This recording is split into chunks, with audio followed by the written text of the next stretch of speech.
thought of following Miranda Harcourt as she took her play, her one-person play, in which she plays 6 characters, around the prisons of the North Island, was just too good to miss. I mean, it was quite scary in that we had to go through all this terrible bureaucracy to get permission to go into the prisons, and they did say yes eventually. And then just before we went in, there'd been a scandal about drugs or something, and the prison bureaucracy was getting a very bad name, and they said we couldn't show any faces. So Leon Nabi, who was the cameraman, said, "Oh, you know, I don't think it's going to work if we can't see faces." And I said, "Well, I think we can make it work." I was determined to do it. And Leon made it work. I mean, we showed not all profile, but parts of profiles and expressions, and it actually, I think, was more powerful in a way than looking at the person. It is very hard to tell somebody's story when they're not with you, but we had some lovely footage, fortunately, which very much showed Len in all his ebullience and quirkiness, and showed his work, and I was very, very lucky to have that. At the time of making the documentary, Len was known to artists, for sure, but he wasn't known to the wider public at all. And so my reason in making the documentary, and the fact that it was going to be shown on television, even if TV always put the arts documentaries on late, was to introduce people to this amazing man who was not only a sculptor but a filmmaker and a painter. So it really, the film is the history of Len, basically. I suppose making documentaries about writers has a particular challenge because you want viewers to be able to experience their work. In the case of Alan Curnow, he read some of his poems most beautifully. He has an absolutely beautiful voice. And I made what I called, jokingly, poem videos. I was rather nervous about making these poem videos because I was sort of giving my interpretation of the Curnow poems. And I thought, well, you know, he mightn't agree with that. But when he watched the film, I think it was just overall the whole story of the film, and he hadn't seen it before.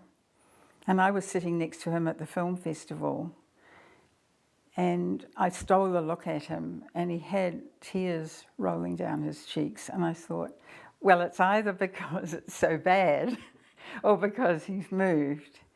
It turned out that he was moved, and he went back and saw the film 2 more times. I hadn't really known about Marti's work. I vaguely knew the name. I'd seen the pictures of the old women, the old kuia with moko, but I didn't realise how many photos she'd made over 4 decades. And so I thought there has to be a documentary. And she is such wonderful talent. People said to me, was it difficult making a documentary about Marti? Because she's very bossy, isn't she? I think I didn't have any problem making a documentary about Marti. She didn't boss me around. I think she respected me as another artist, and she was delightful company. We went to England, to London, to find the places of her childhood, the orphanage she grew up in, and the East End of London, which of course has changed. It was a very, very poor part of London when she lived there. So we enjoyed it, and we had a small crew, and we just had a lot of fun with Marti. Venus: A Quest was science mixed with a sort of who do you think you are story. And the family we were tracing was the Horrocks family, my husband's family. And it involved stepson Dylan tracing the steps an ancestor. Well, we hoped it was an ancestor, Shirley Horrocks. It was a very interesting, absorbing quest, something that I had never anticipated being part of. And Dylan is a superb front person with a very likeable personality, so the whole thing turned out extremely well. People always ask me what I'm working on when they meet me, and I used to say, well, I'm making a documentary about the artist Tom Chrysler. And they'd say, Tom who? And that became the name of this documentary, Tom Who, The Enigma of Tom Chrysler. His is a fascinating story, and his early childhood is made a fascinating story of somebody who came to New Zealand from Argentina when he was very young and had to navigate a new culture, a new language, and he grew up to be a wonderful artist, and I loved his work.